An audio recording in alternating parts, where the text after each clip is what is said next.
O que está acontecendo em Cuba? Talvez é tão difícil a gente avaliar isso quanto fazer uma análise do que ocorreu no Brasil nos protestos de 2013, porque não tem algo muito definido. Há, sim, efeitos de massa de manobra, há interesses ocultos, interesses múltiplos também. O que podemos, no momento, é interpretar todos os componentes, todos esses elementos, esses jogos de poder e de perspectivas diferentes que existem dentro do país, para a gente recolher um pouco esses cacos. Eu mesmo já fiz uma visita no país, rodei de ponta a ponta, vou deixar no link do documentário que eu fiz, um documentário que eu até, você vai lá, você pega aquele instinto revolucionário, eu acho que eu até elevei muita coisa, e me segurei um pouco quanto a algumas críticas. Mas realmente, quando você vai para um país ou qualquer cultura de forma muito diferente, você tem que se jogar no paradoxo. Você vai perceber coisas que funcionam muito bem e são melhores que a nossa cultura. Coisas até difíceis de expressar realmente verbalmente. E coisas também que tá na cara que não dá certo, mas é mantido por uma rede de circunstâncias.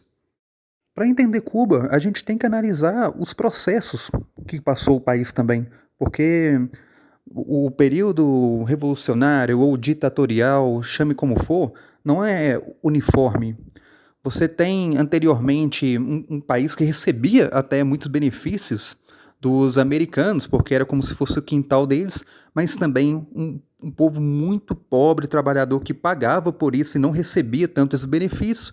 E o período revolucionário, a partir de 59, durante 30 anos, foi sim muito bem-vindo pela maioria. Eu conversava e enchi o saco muito das pessoas conversando com cada um. Às vezes eles não queriam tanto falar porque já estavam cansados de falar isso, mas a grande maioria correspondia a esses meus favores, sabia que eu queria ouvir deles mesmo o que eles pensam e vivia muito bem. Podiam curtir, farrear, ter uma vida confortável, sem luxo, claro, mas também sem miséria. E o fim do bloco soviético, no outro documentário eu explico melhor isso, eu não vou só resumir. Aí veio uma deprê total, porque o país ficou literalmente ilhado nesse planeta. E falando em períodos históricos, Cuba experimenta hoje o que alguns países, como na Primavera Árabe, e depois no Brasil, esse caos, esse carnaval muito louco que ninguém entendeu ao certo, né? Está experimentando hoje, porque as pessoas usam mais o Facebook, têm mais acesso à informação, e quer queira ou quer não, o acesso ao consumo ele tem entrado um pouco também, eu vejo isso no país, porque muitas pessoas já têm celular, claro que não tem essa febre como aqui, mas muito provavelmente recebem dos familiares que estão, a maioria nos Estados Unidos, que mandam para lá alguns dólares. Então imagina, o cara ele ganha US$ 20 por mês, um professor, por exemplo, então ele recebe US$ 200 de um parente dos Estados Unidos. Eu conheci pessoas lá, por exemplo, que não trabalham, porque se ele trabalhar ele vai ganhar 20, ou quem sabe um médico vai ganhar US$ 40. E a mãe do cara manda para ele, às vezes, US$ 500, assim, para ele passar o mês.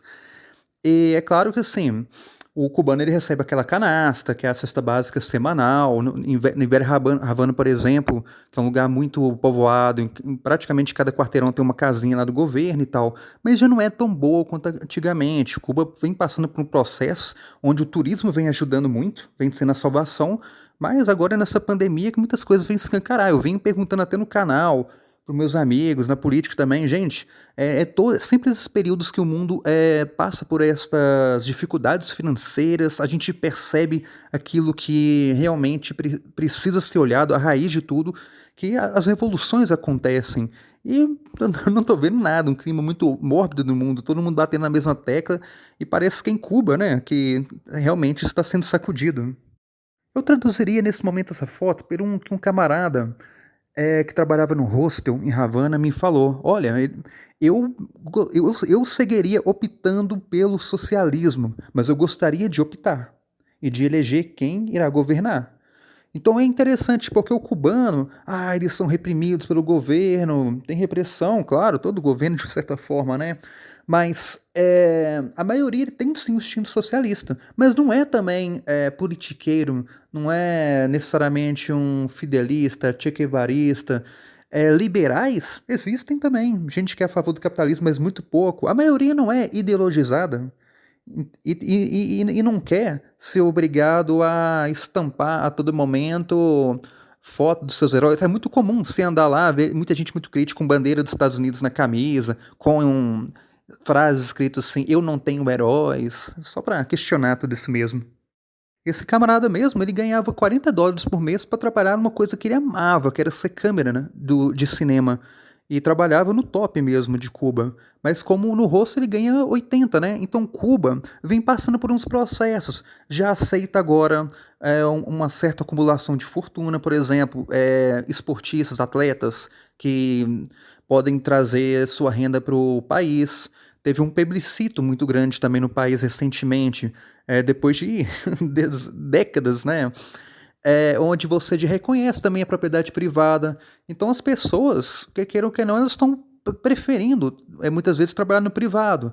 Até as cooperativas agrárias públicas parece que não vêm funcionando muito bem pelo sistema burocrático do Estado mesmo. Enquanto no privado, muitas vezes, em alguns lugares, não todos, têm dado melhores resultados. Existem lugares onde você pode comer um macarrão, comer uma pizza, que são privados também. Então, Cuba, talvez pela dificuldade de fazer um comunismo real, um comunismo direto, fica nesse socialismo autoritário, essa é a minha visão, é obrigado a abrir brechas para o capitalismo. Então, na verdade, está acontecendo de tudo lá. Assim como no Brasil tem gente pedindo lá no consulado São Paulo ajuda humanitária, isso é uma hipocrisia. É só para humilhar, falar que tá com miséria, assim como teve para Venezuela. Esse caso, assim como a Venezuela mandou oxigênio também, ver se eles são bonzinhos, né? É só para humilhar também o governo brasileiro e falar, olha, vocês não dão oxigênio. E realmente não deu, né? Lá em Manaus, preferiu cloroquina. Mas enfim, não vão fugir do foco, não. Tem pessoas aqui também defendendo, e lá também. Tem marcha também pró-Fidel, tem marcha agora contra, mais liberal. Tem gente que está a favor do socialismo, mas quer que as coisas mudem também. Na real, papo reto aqui. Eu conversei realmente com muita gente lá e tinha muita gente que. Uma mulher mesmo que falou, olhando no fundo dos olhos e falou: gente, ô garota, né, Pedro, eles não são comunistas. É uma mulher que já foi militante, já foi idealista, entrou no Partido Comunista, mas não é. Assim como aqui no Brasil, você vai muitas vezes militar no partido, você desanima com esse jogo de poder, as pessoas encenam demais, é um teatro, enquanto muitas vezes as pessoas que são realmente idealistas, elas estão fazendo coisas que ninguém vê, mas não está naquela estrutura ditatorial do Estado. Por trás de todo esse discurso, de todas essas faces do Camilo Cienfuegos, Che Guevara, Fidel, não é a hora realmente do governo olhar cara a cara para o povo, parar de abrir essas brechinhas para o capitalismo e fazer um comunismo direto, mas com participação real. Algo que talvez nem vai ter tanto aquele rótulo acadêmico, vamos colocar assim, do comunismo, mas que envolver as pessoas num elo de solidariedade tão grande e realmente construísse de baixo para cima uma sociedade cooperativista de verdade, sem aquele favorecimento de quem está nas estruturas maiores do Estado, como acontece. Já conversei com gente lá que falou, não, comunista, né? Que realmente o governante deve ganhar mais e tal. Isso é comunismo, né? Eu estou misturando muita coisa aqui porque realmente é uma salada.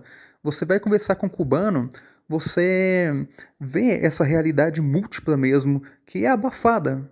O governo negligencia isso em nome de uma estrutura religiosa, como se fossem os profetas do passado. E como o mundo também muda e obriga Cuba a se rebolar também para sobreviver, é, você precisa tá resgatando esse olhar, essa perspectiva, essa participação, essa esperança do povo também que quer participar. Isso você enxerga na cara de todos.